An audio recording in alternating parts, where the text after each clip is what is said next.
Hey Jens, how you doing? It is Thursday, first Thursday of the year. I am just getting cleaned up after the gym and checking in for you for the first time, and I'm going to make a big sneeze. And it's not going to be edited out. Anyways, excuse me. Welcome back, and I'm Gerald. If you're new to my channel, I've had a few new subscribers, and thank you for subscribing. And if you haven't hit that subscribe button, I hope you do so if you like what you're seeing on this channel. And if you have, if you're a returning subscriber or viewer, I appreciate you checking out my channel and leaving a comment. I really appreciate all the comments that I've been getting recently on my daily videos and the love that I'm getting from all the viewers about the daily videos that I'm making. I have a couple questions about some of the things I've been talking about the last couple days. So first off, my Christmas cactus, Thanksgiving cactus, my holiday cactus right here, over here by the door. I had a question about, do I move my cactus when it's in bud? And yes, I do. I am a chronic, when plants are ready to bloom, I will move them around so I can enjoy the flowers. Flowering plants will be known to drop buds, especially these kind of flowering plants, if they go into shock.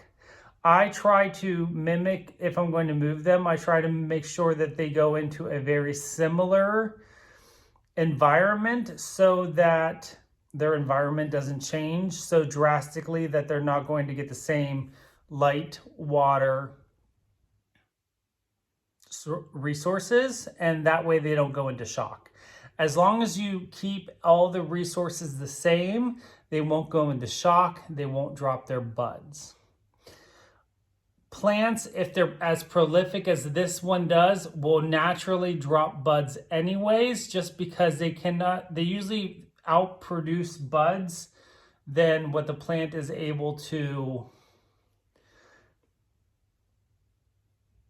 maintain or provide resources to last. So not all of them will come to fruition as far as a full blooming flower. And that's just the natural life cycle of a flowering plant.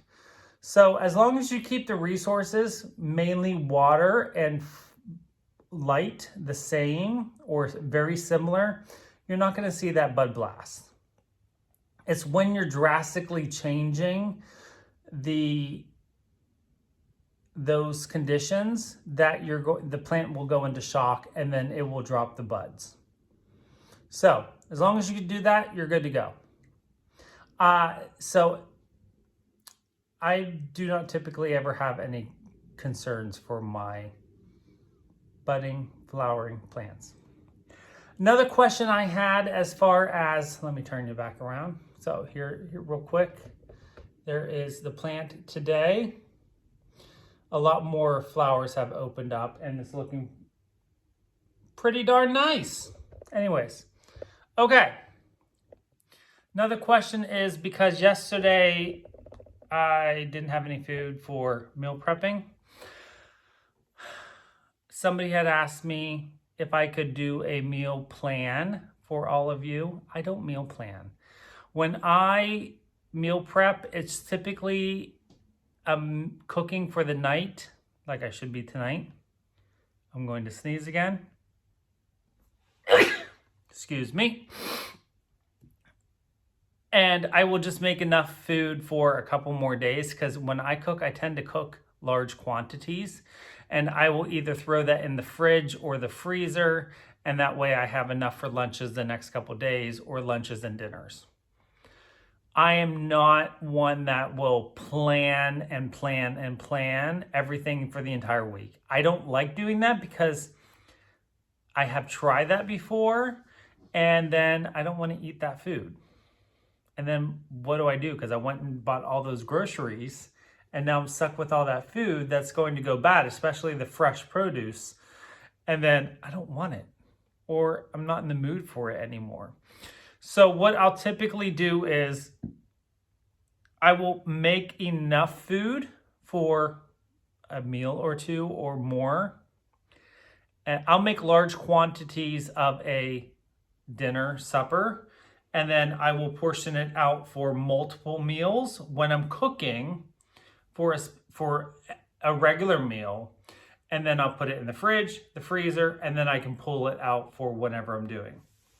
Occasionally, I will make something in the Instant Pot just to make it, and then dish it out into, I have lots of, I forget what they're called, but I have lots of meal prepping containers, and then I'll freeze a big batch of beans or pasta or something like that. And then that way I have it for meals just to make. And it's not for a meal, but I do usually do that maybe like on a Saturday or a Sunday.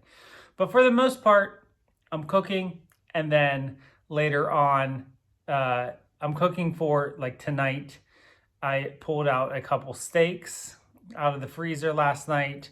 I'm gonna have some rice with it if I decide to make them tonight. I haven't decided yet. I might just have eggs. And then I will meal prep enough for a couple more days. And then what will happen is I'll eat those for lunches, and then tomorrow night I will make another meal and then do the same thing. And then I'll have a variety of different meals for options for lunches at work, that I'm not eating the exact same thing every single day. And then that way it gives me variety and choice and different things that I want to eat. That's how I do it. I know that's not how everyone likes to do it, but that way it's because I'm cooking for myself. It's hard for me as a person who grew up learning how to cook for large quantities to downsize to only cooking for one person.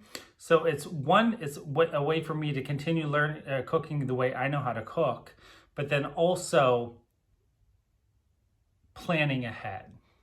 That's how I meal plan. Okay, so let's get to the good stuff. I have some stitching progress. I did do a wee bit of knitting last night, but not enough for me to show you to make it worthwhile. So I just did a few more rows of chestnut on my scarf. I'm close to a finish on that, but I just did not bring it over here to show you. All right, so I did start the Vickery Collection Beer Stein Seasons.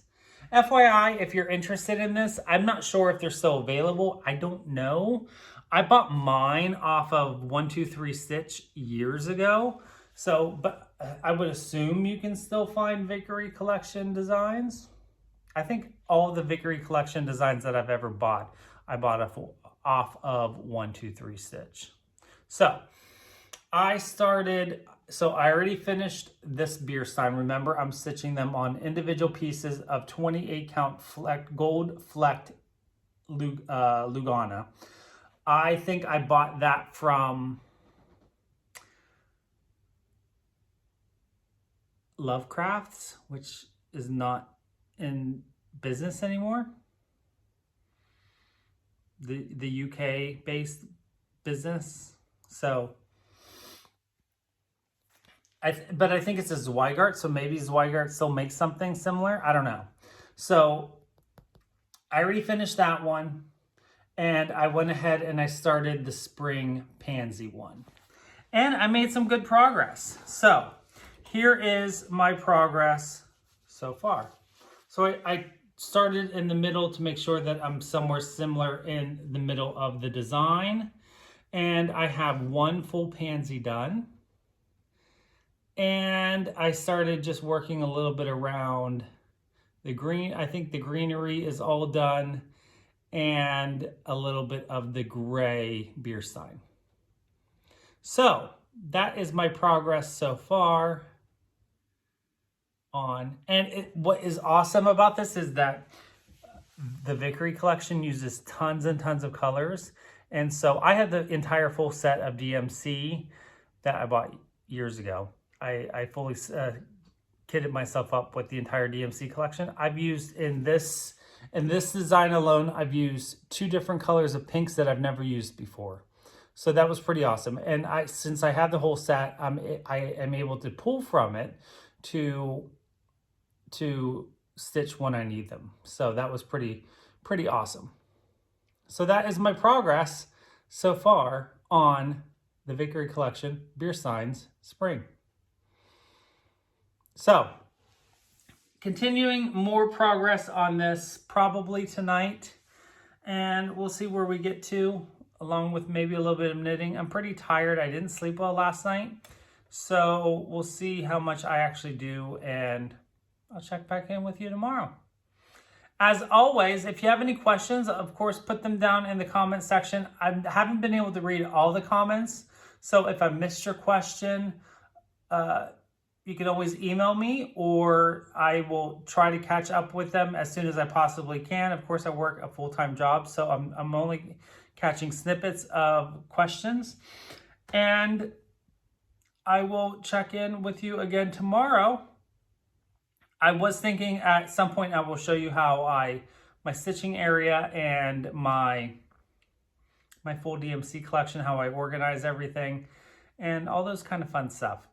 And we have a full year of stuff that daily videos to talk about. So with that, I'm going to leave you to it because now I'm starting to ramble. So have a great night. I will see you tomorrow. Don't forget to always be creative.